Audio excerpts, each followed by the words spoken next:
hopefully. Yeah, I agree. And I think we have enough research and researchers who can actually be more public about their knowledge and their research findings to actually give more and stronger recommendations to decision makers. Wherever they are, if they are in investors trying to give an impact, investing in educational companies, or if they are in publishers trying to have an impact with better learning environments or content. And then the policymakers setting the rules, like are we prohibiting technology like smartphones in the classroom, or are we learning how to use them? And there I see an opportunity for Nokia to take back maybe a version of the dumb phones where you don't have all the social media elements, but you have the good elements of the smartphone, and have a, let's say, semi-smartphone that also helps us become semi-smart instead of stupefied with too much smart technology. Yeah, I would say that collaboration, communication is part of the learning. So kind of like, at least let's keep the communication part. Definitely. in that. Hey, one viewpoint where I think that you mentioned gamification in general. There's a lot of positive engagement elements in that, and we've also seen that in GraphoGame.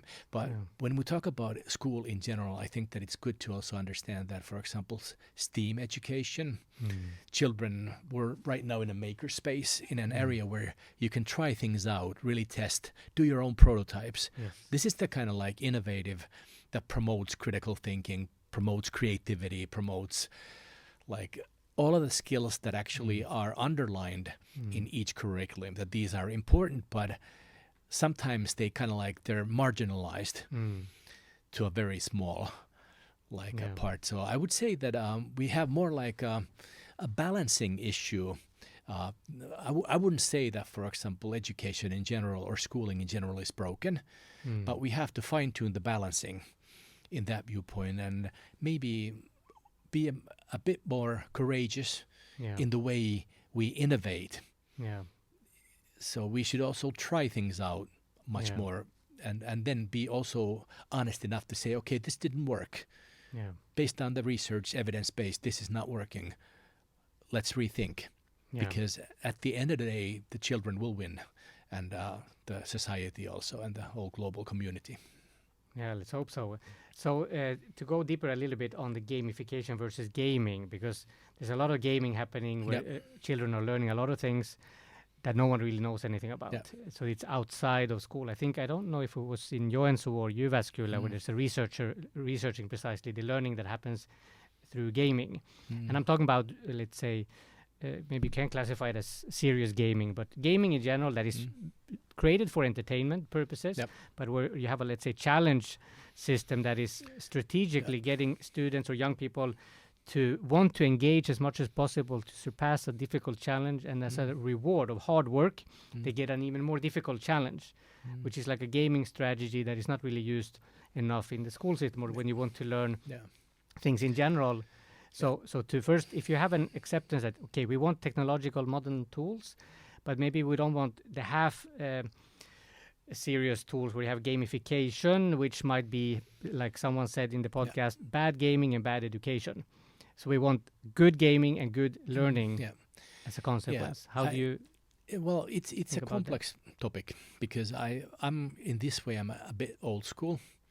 And this is partially because I've always learned that in order for learning to be effective and also that you can provide evidence that learning has happened, it has to have clear learning targets. So I would say that in gamification, it's easier to define the targets, meaning that, okay, these activities will support this kind of learning. For example, if you go and ask anyone who works in the learning content, if you want to audit or verify, is this an effective learning solution? You can run controllized trials, you can do kind of like testing on that, but the easiest way is to basically look at the learning objectives. Okay, what are communicated to the learner? Do they understand what they're learning? And then look at the outcomes. So that's kind of like, I haven't seen good examples of gaming with a combination of clear, understandable learning targets, because these are really important when we're working in the curriculum context. And they're also important for the teacher mindset. If they don't see the learning objectives, they're kind of like confused. they want to know what are they clearly learning, and if it's too freeform, it might become slightly inefficient. And this is where we come to kind of like you mentioned, the motivation, etc. If we clearly talk about, for example, dopamine, in general, at least based on many research, it's basically, like you said, it should be that you don't get a reward, you don't get a prize, you don't get like 100 points once you succeed, but you get more engaging, complex challenges, and then you move forward. So I think that we're close. I would be really interested in kind of like seeing the possibility to build solid learning objectives that are linked to a certain curriculum area, and just execute it through real gaming, like. Yeah, and I actually think I have a couple of hypotheses around this. So one hypothesis is that I don't think children need the structure. We as adults might need to supervise and monitor and know and also compare students somehow. But when the students start comparing, that's the starting point for their unhappiness in school. So they might not need to know all the structure and might benefit also looking at results by more free-form, let's say, play. And then the hypothesis that I'm starting to validate, and I want to ask you also as a follow-up concerning the gaming learning, which is not really researched yet enough. But in Finland still, maybe you can want to answer the first part, so start with that. No, please continue. I want to challenge you a little bit on the kind of like the role of learning objectives and how because I believe that it's actually really critical. For example, if you're learning a skill, let's say empathy, you have a target that everyone can start to develop their skills on empathy, for example. If you are just playing around, meaning that you don't have understandable targets that are also communicated to the learner, that today we will be focusing on these skills, this is what it means. I think that it becomes too vague to also kind of like make it effective. I know that you can, I've always kind of like in awe, positively, I've looked at kind of like all you need is play. I understand the role of play. I understand the role of gaming, etc. They're important, but I would still, I believe that it's in kind of like also in a human mind that it's important that you're aware of the topic that you're learning. So I would make the learning visible at some point. I agree to some extent. And I also think it's very important that children know why they're doing what they do. So even if it's just, let's say, free-form play, it's kind of structured in a sense, designed, guided. And also our role as educators and parents is a little bit to limit the creativity that can go in any direction and this when it's too free. You mentioned kind of like some of the highlights of my earlier work. One of the things that we made really successfully in these multidisciplinary learning projects was that actually we made a learning map. And everything time, all of a sudden you see that you have 30 students and it's total chaos. You could go back to phase 2 and say, hey, let's look at the learning objectives again. The objective was actually that you have to make a project plan with your team. You have to set the targets. You have to do the schedules. You haven't done that. That was the objective. Now let's go back to phase 2 from 4 and continue. And actually, we got the learning back on track because the only thing that I'm worried about is that we're always kind of like missing enough time. I know that we can't hurry something like learning. You can't just push. For example, GraphoGame, our suggestion is that 3 or 4 times a week, 15 minutes max, and you will learn to read. No need to push it. It doesn't help if you're 24 hours. You will not learn any better. So you have to, there's a certain balancing in that. And I think that one thing that we have to maybe educate teachers is that use gaming, but it can be also effective. If they just say, okay, we just spent 6 hours on this, and what happened? We don't know the outcomes. They seem to be happy, but did we succeed? I would, from my perspective, to add a little bit of flavor, like, as an educator and a teacher trainer, I would, and as a parent, where I see, like, observe very closely how my son develops and so on. Let's say with games, without games, with school, without school. So one observation that has become a hypothesis is regarding the literacy concern of boys' reading skills versus girls' reading skills in Finland. So that has been a conversation. And we can take that to the developing countries also to see what we think about that. So if we value reading skills and we want them to learn how to read, we can question like when that would be appropriate and how we can inspire that and motivate that. That's maybe another conversation.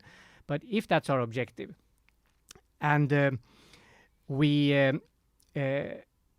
tell it very clearly to children that, we're reading these books because we want you to enhance your reading skills. Versus the other example, which is from my 8-year-old son, that he's very good at languages, among other things. So it's not a difficulty for him, but it's boring to read what they tell him to read in school. And then last year we decided on the summer breaks that, okay, no PlayStation for a month. And he read 7 books that he selected in 1 month. So 7 books by his own decision and motivation. Finding a book, of course, that was interesting to him. And then we look at the gaming. I have this hypothesis that when we say that, okay, boys don't read as well as girls in general, if it's something that we know from statistics that in general that's a worry, then my counter argument would be, okay, why? And have you really tried in ways that are more attractive to boys? Because boys might not be motivated in general to read novels at young age, which girls might be. We have the Harry Potter phenomenon as another case study to look at about reading skills. But then my question is, okay, if we ask same age boys about the reading skills, reading comprehension skills in English as a second language, how is that compared to same age girls? I haven't done any research on this. I haven't read any research on this. I've just asked around a few teachers, and they realized that, actually, my boys, they know better English than the girls because they have been exposed to the language more. So maybe that's not about reading skills in general, but it's just a counter argument to the word that we don't need to really worry about the reading skills per se because it hasn't yet been a necessity for the boys in this context. Yeah, of course we have to look at reading also from a wider context. We tend to kind of this is just my general opinion, but we sometimes kind of rejuvenate the memories of our good old days when we used to read a lot of books. That was the only medium that you had. But I think that in the current knowledge is that we have to understand that reading long texts, for example, it's not only cognitively very efficient, but it's also very efficient from the learning perspective. So in certain aspects, I think that we sometimes maybe have to also say that not everything has to be so nice and easy, and definitely you need hard work. Yeah, that's a skill to learn. And I would say that we should be very also kind of clear in communicating, no matter how much we change the learning culture and also use different mediums. For example, I like listening to audiobooks, and then I make a mind map of that, and then at the end of the day, I end up buying a lot of books also in print or in digital format just to have it as a copy. Yeah. But I think that it's important that we understand that in order for you to develop in your learning, I would say skills, learning to learn, if you are not able to read, if you're not able to read unpleasant long texts, and get some comprehension out of it, you will have challenges, for example, in your future aspirations. Definitely. So I think that this is a value-based decision also, that we have to say, okay, I understand you don't like this. It might not be interesting. Okay, you have good English skills. Good for you. You're a fast learner, but I would still put a little grit in the learning. Yeah. And of course, if you open up, there's a lot of I think that in that viewpoint, I kind of from the learner's side, I think that it's important that they get to make decisions, autonomous decisions on what they find interesting. You can't just say, I remember when I was in school in the States, we had kind of everyone had to do a book report every week, one book. I didn't know how to read English first, but then I realized that I got a star every time I read a book. We didn't have a TV at our house, so we were missing one medium. And I ended up reading 5 books a week, and I was kind of ended up winning spelling bee competitions, etc. But it was sometimes when you had to go through a history book and then have a test on top of that. It was difficult, but I think that that's also which we should explain in an understandable way to learners, that there are certain things that you have to, in order for you to develop, you have to do hard things, and so you can grow and improve. But I hope that we could find real good research on that, because I think that there's also like a need to, I think that we all agree that over excessive use of dopamine-driven social media, for example, is bad for your brain. Yeah. It's bad for your cognitive health. It has an impact on your sleep. It has an impact on your social communication, collaboration with others. You isolate yourselves on just staring at your device. So I think that it would be ethically right to provide reading experiences to everyone who, once they have learned to read. That's, at least I see that. And this is, I haven't always thought of. I've always thought of that digital is good enough. You know, it's a better format. But I've noticed that, especially if I really want to dig into some topic, there's nothing like making notes on the sideline. I think reading in general should happen like with a physical book, even like as the best experience when you also. But there's a lot of research on that also. But hey, can you open up, because definitions are really important. Like, how would you define? Educate me a little bit. Like, how do you see the difference between gamification and just gaming? Yeah, so gamification, especially for education, is let's say a game that has elements that are entertaining, but the purpose is still clear learning objectives. So the purpose is not entertainment. Whereas gaming is more 100% focused on entertainment. A challenge to have you hooked, engaged in the game. And then I had a big game investor from Sweden who mentioned this, that she was not at all interested in education, because she knows that kids, technology, like the education system is not really developing that fast. We want to help children. I don't think she used the word help, but we know that there's some learning on the side that is beneficial when people play games.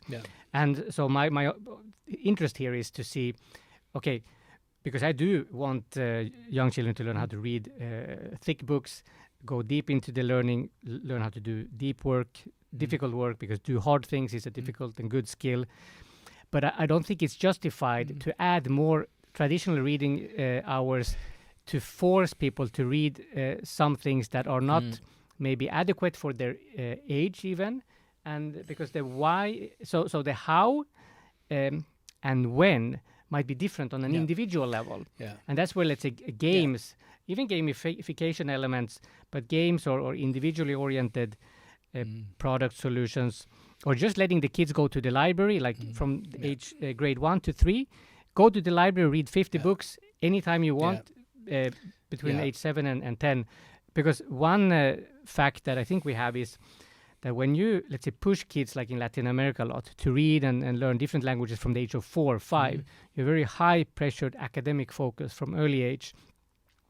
The kids get very bored with reading, and then they have no interest in learning to read when they're in their teenage years. Whereas in Finland, we have this, let's say, academic focus from the age of 7, and a slower, let's say, an individualized learning path in preschool and in early childhood. And somehow we can maybe hypothesize that we have a more interest-focused, let's say, reading push that is not that aggressive. Yeah, I think that we need to have, it has to be in a way authentic, and also you have to have a certain level of autonomy from the learner's side for you to stay engaged. One thing I think that a good combination is, for example, if you could combine gaming, for example, Minecraft, etc., with different themes, which means that it can be linked to the objectives. Because my only worry is that if it doesn't have any clear learning objectives, it might be a tougher sell in the learning cultures. And I think that this is where we have to be responsible and try to kind of like promote elements that are also understandable. We have a huge gap we need a lot of teachers in the world. There's a lot of need for teacher education and training. So I think that we just cannot. We have to also like isolate the ideal target state also from the mindset that we have to understand the reality in the classroom. One thing that I would say that I'm sometimes critical of gamification. By the way, Mr. Karl Kapp, I've met him. He's a real great. Wrote the book on gamification, but I sometimes we as adults overemphasize. Look, this is really fun. It's a multiple choice question. Look, it's a checkbox. Yeah. So we have to also kind of like have a real solid manuscript, pedagogical manuscript for the game. And I think that it's more like gamification as an instructional science is actually more like storyboarding and creating kind of like really innovative stories that are playable or gamified in that viewpoint. Because sometimes when adults overthink that, okay, this must be fun, it has a checkbox. Yeah. For students, it might be, Yeah, you know, so that's why I think that in that sense, it might be better to just have a traditional storytelling approach where a teacher reads and have children part of the story and engaging, acting out the story. Yeah. So storytelling is still humankind's most powerful this way. Is, I have to tell you this. I have 3 adult sons. Oldest one is 30 and then 25 and 21. And we were memorizing. They went to the same practice school the oldest one where I was also working. And I asked her, who was the best teacher ever? I thought always it was you because you had computers and you were had blonde hair and did all the good cool stuff. He said, actually, it was this old lady. And I said, why? Because she was not very happy always about all of the ICT, computer stuff we did. She was like, well, it doesn't make sense. And he said actually that she went around the classroom telling stories, and then she gave us an almond in our hand. And we were like, wow, this is the greatest ever. So basically storytelling with a human behind it is real. And I think that in that form, moving forward, like we should have gamified stories with real humans, because we need a certain level of like something to get you engaged. Yeah. And then everything after that happens maybe more from a cognitive approach. You just get start to do things. But this is an interesting topic, and it's also good to kind of like memorize that. For example, we've noticed that, for example, GraphoGame has different language versions are either they're kind of linear, which means that they have a certain structure on how the language is learned, and others are nonlinear, which means that basically they're adaptive. And that is linked more to the linguistic side.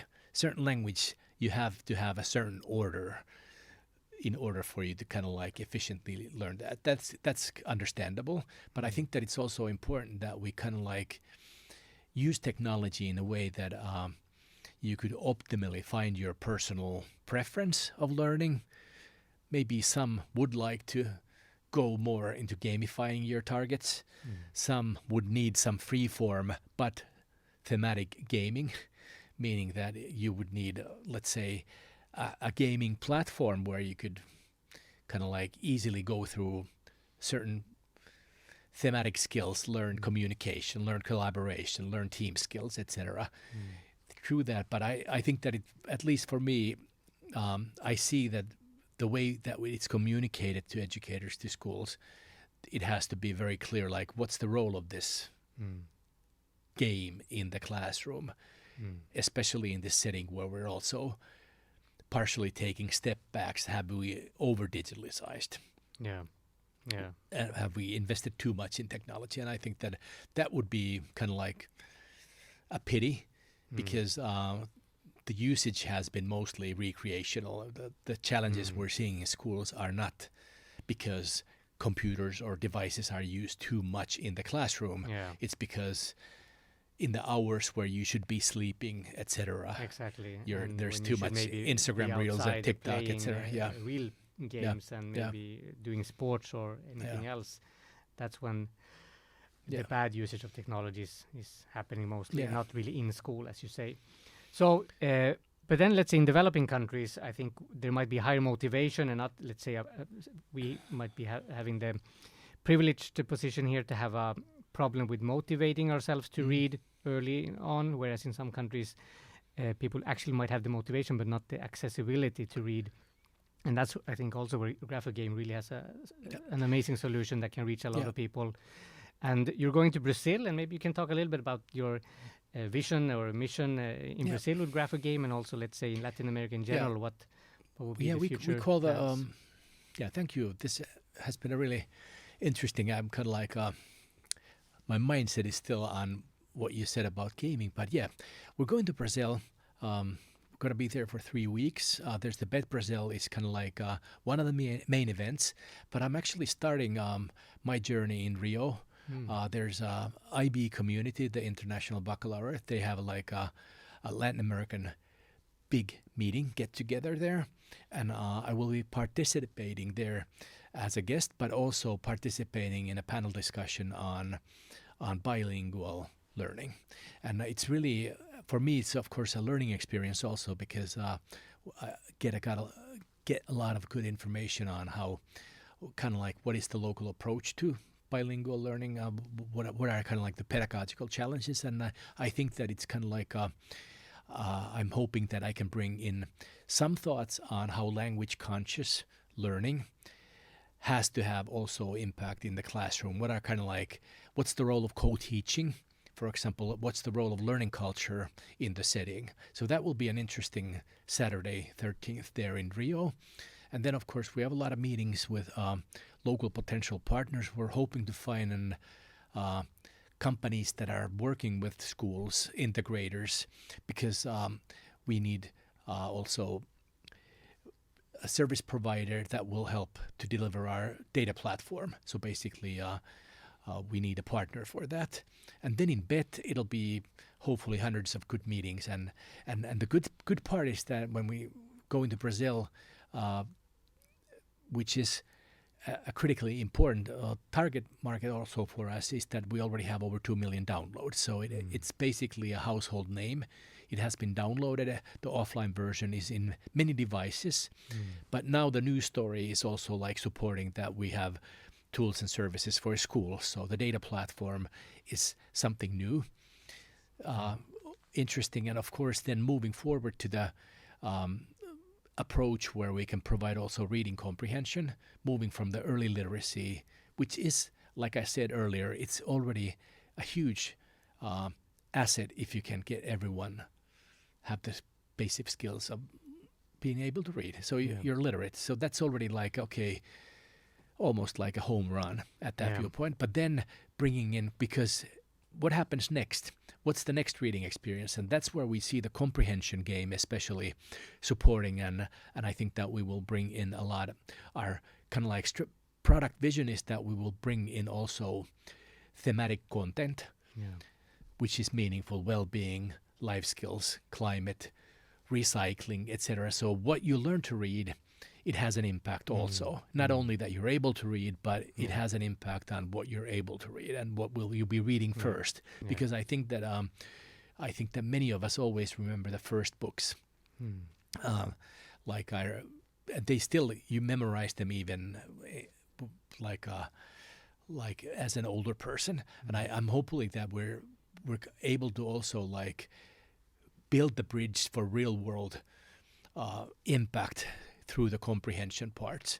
So this is a kind of like, but in brief, I'm hoping to have as much discussions with teachers, educators, policymakers, potential partners as possible, and of course we have a commercial agenda, but I think that it's always, you have to be also like, you have to understand the learning culture, you have to understand the needs. We are currently working on the Teach Data platform for English and French. We have the Norwegian version ready. Hopefully we will get a lot of good feedback on what the Brazilian, Portuguese, Spanish version, what are the requirements. So we're kind of like also engaging, and I'm hopefully being able to also visit schools. Like and talk with the experts in the field. Yeah, but you really have an important mission, because the literacy rate is very low in Brazil, among other countries in Latin America, and it's a really critical skill to have, as you mentioned. And it's a human right. It's as you say, it's could be seen as a human right, definitely, and enable so many other many more other things, and really how you do it and when you do it. I mean, when you have access to an application such as a GraphoGame, there's really no excuse not to implement it as much as possible. And then still you might have the technological challenge to surpass. What would be your recommendation to educators and maybe even parents and decision makers on how to think about technology as a critical tool, in this case, a very clear research-based tool that actually helps? Yeah, I think that it's quite interesting because one thing that I mentioned earlier, that digitalization is always cyclical. And what we're seeing right now is that if you're not evidence-based, if you're not research-based, you will not be on the shopping lists of the educators for long. And this is something where I think that the message is very clear. For just by downloading the offline version in a scenario where there is limited resources, such as teachers, for example. So there's, in many cases, we don't have enough teachers to start the learning process. So if you have an app that can already do the basic as effectively as one-to-one teacher support, I think that we already have a good kind of like a framework to start building on. But I would, of course, like if I would be speaking now to parents, I would say that let's kind of like co-work on this. Let's not worry that there's too much technology in the classroom. Make sure that every child goes to bed early enough. They get the 8 hours of proper sleep. Make sure that they're focused also on exercising, eating healthy, having a healthy environment at home and a safe environment at home. School will support this from the learning approach, partially with technology, sometimes without technology. But I think that we have to find kind of like a new balance in between. We cannot also like just expect that we can do whatever we like outside of schools. So we have to also have parents and adults taking responsibility related to, for example, screen time. Technology companies have to take they're actually doing already a lot, but still, of course, it's a tricky situation. Why it seems to be so complex. But I think that the message to educators is that let technology help. Let you focus on building a trustworthy and a well-being driven learning culture. Use technology in a way that it's meant to be, as long as it's evidence-based, as long as it's research-based. And then also be critical to ideas that you see that have no sense.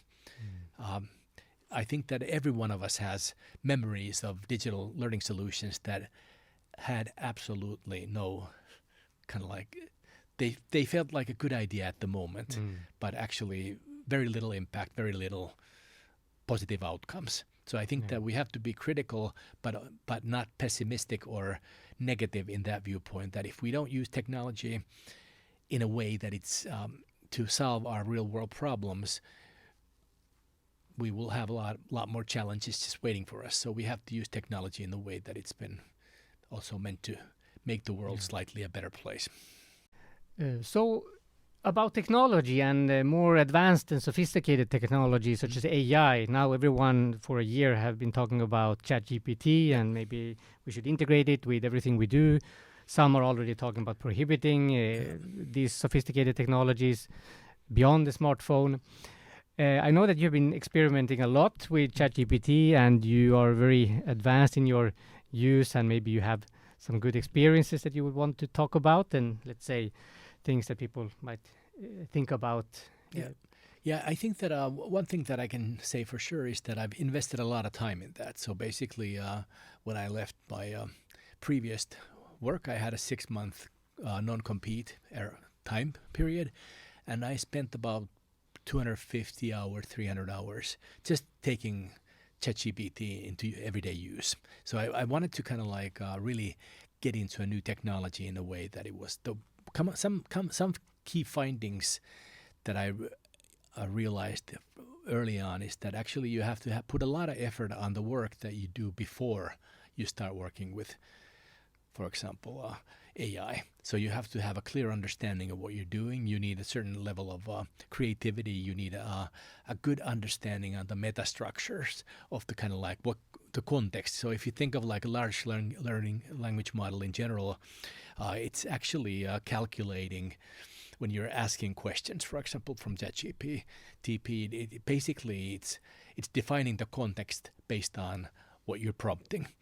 And this is one of the first findings was that actually that I've been always very keen on liking metadata and hyperlinking different concepts and content together. So I realized that actually having a good solid understanding on the structures of how content typically is defined, using a lot of keywords, using a lot of hashtags, it actually gave me a really good head start in that viewpoint. And basically, I've been able to, I would say, improve my productivity 40 to 50% just based on that I do the pre-work quite well. Then, of course, I took a technology into use called Obsidian, which is a markdown-based, kind of like a private content data storage.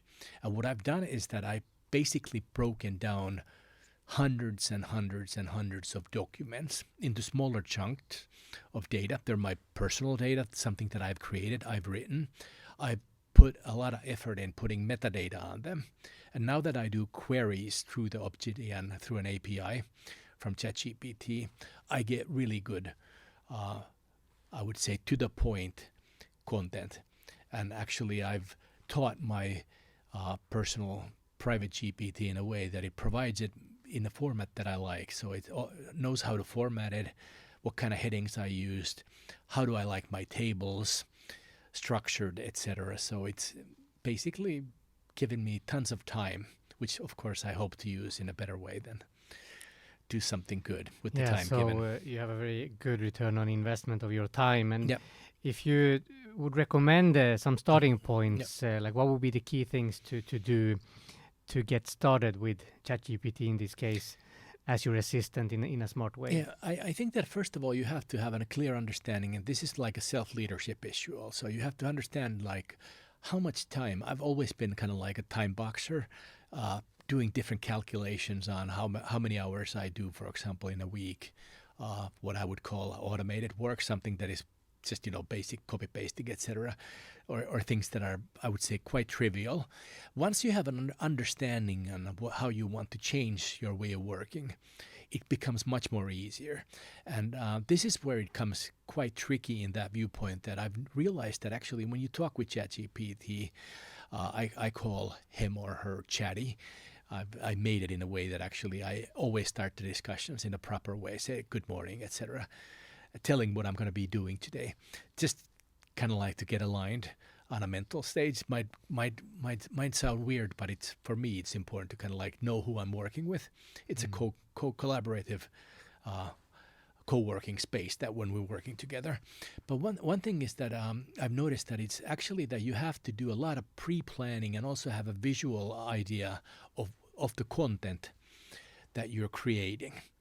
And this is where I've noticed that the better you are kind of like in doing concept design, creativity, systemic thinking, how things are related, the better you can kind of like have that structure already in your mind before you start to type in the prompts, the easier and the better the outcomes are. So I would say that for me, it has been more like a metacognitive process of taking it into use. And that's why many people say, okay, that's too complex. I don't have time to type in the keywords. I said, okay, then it takes peanuts to feed monkeys. You ask a question, how should ChatGPT know what you're looking for? But if you give the context, this curriculum, these are the targets, this is the outcome that I'm expecting, then you start to be on the kind of like the hot zone. And this is, I think that where people have to kind of like, we have to put proper design phases back into our work. We answer emails too quickly, just thank you, okay, check, without thinking. So if we don't do thinking, if we don't do the pre-work, the outcomes will not be a good investment of time. And this is kind of like why I would put a lot of effort on also emphasizing to myself, how do I want to change my work? What are the phases that I want to do 100% myself? What are the phases where I need a lot of scalable support? And then the third part is kind of like, how do I use the content and the outcomes in a way that they're useful also moving forward in the future, so I don't recreate things over and over and over again. Yeah, because that is a waste of time. Yeah.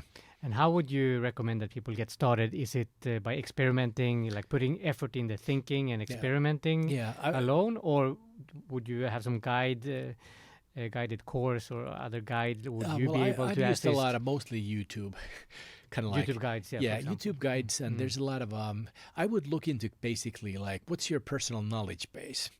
So if you think of, for example, Copilot and Teams, basically that is the knowledge base, all of the information that's inside the cloud storage. But I was really like happy. I've been a huge OneNote user for a long time, Microsoft OneNote. But then when I found Obsidian, I realized that I also found my kind of like internal nerd again.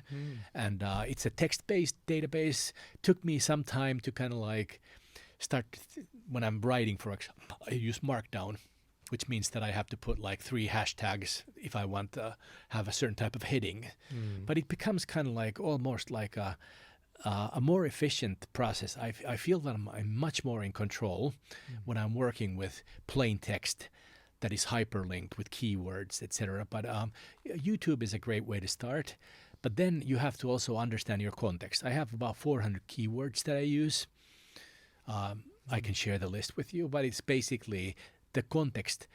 I typically work with pedagogical skills, stuff like I work with rubrics, I work with definitions, skill definitions, training outlines. I created a training for example, a gamification company on how to do instructional design with ChatGPT. And the disappointment for them was they actually have to do the design first. They have to tell the objectives. They have to state how many percentage of, for example, the questions need to be different question types, etc. So you actually have to do the heavy lifting in your brain. But once you feed in the concept, it becomes super powerful. So so this is kind of like, but I would start with the commercial version. I don't have any obligations to OpenAI, but I would still start with the commercial version, because then you have access to the platform. And I think that it's a good investment. I'm always happy. I typically get like 30 or 40 euros a month. I do all of my audio. Most of my text I create first as a spoken, use the Whisper service to translate those into text. And then I use advanced prompts to kind of like design what I've just spoken. So basically, but you need to have the commercial version in order to be able to run through the APIs, etc. So that's kind of like, the learning curve is slightly steep, but start with good basic YouTube videos. Yeah. So maybe this summer, if there's summer holidays coming up in the world, it's a good time to invest time in that. Yeah, I think I will definitely invest more time in experimenting and we for can myself. We can do a demonstration video too. That would be fantastic. And so where can people follow you on social media to see what you do if they're interested? And maybe you can add information about GraphoGame as well. Yeah, so basically GraphoGame can be found at graphogame.com. We're also on very actively on LinkedIn, so you can just find GraphoGame. I have actually also a YouTube channel. It has been mostly in Finnish, called Growth Mindset Builder. Promise to start creating English content there also, but GraphoGame can easily be found by just Googling GraphoGame. Okay. And would you welcome people to your Facebook community? You're very open there, especially among your friends. I don't know if it's public. If people still use Facebook, I have over 2,000 friends on Facebook, always room for a couple of more thousand. So please just click, or LinkedIn or Instagram, mostly gym stuff, so it's kind of boring. But that is also critical for your personal growth, exercise that usually too many people, also educators, especially medical doctors understand too late in life. Yeah. But really, children also need to move a lot, Yeah. exercise Yeah. in the early ages to this have is it this in is the my future. I would say encouragement to everyone who is I'm 55 right now. If you don't use it, you're going to lose it. So use your muscles, exercise, lift Yeah. heavy weights. That's You'll also feel better. good for your cognitive abilities later Yeah. on. So thank you very much, Markku. It has been a great pleasure to Thank you. have this conversation. I hope to continue Yeah. soon again. Yeah, thank you. Kiitos. Thank you. Okay. Thank you.